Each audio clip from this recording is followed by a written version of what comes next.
So I think we should encourage anybody here, anybody listening, as well as ourselves, to offer examples. Let me just focus in on the education.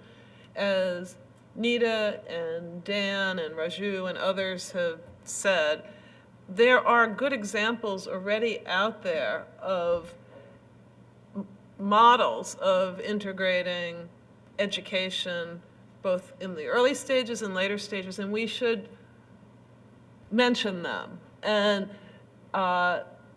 really flesh out the landscape without doing a comprehensive, study of this, because time wouldn't, and it wouldn't pay off in time. But give examples that we know of where there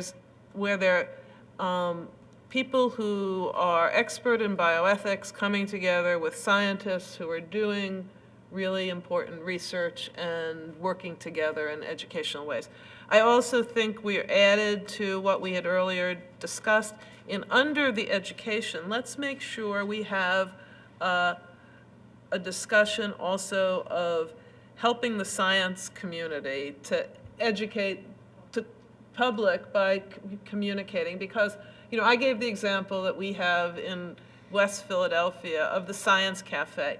That was an institution that the community itself could never support, and it takes some resources, but not huge ones. And scientists enjoy communicating out, and it's a kind of test bed, if you will, for public communication. And after that, we publish research reports that are better communicated to a more general public. So I think that would be helpful. Any other suggestions, because we're going to wrap up? I think we've really covered a lot.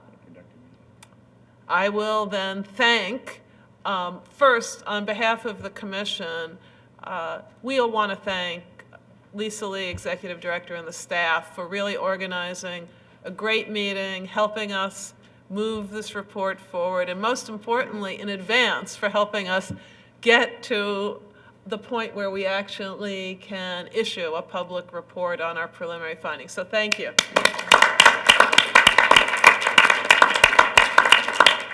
I want to thank our fellow Commission members, and I also want to thank Jim Wagner, who's just been a great partner as Vice Chair. Thank you, Jim. You are most welcome. Keep applauding so we can thank our chair as well. Thank you very much. Oh no, it's a wonderfully productive meeting, and I think lots of meat for our staff to be to be working on. So I add my thanks to our staff as well. And safe travels, everybody.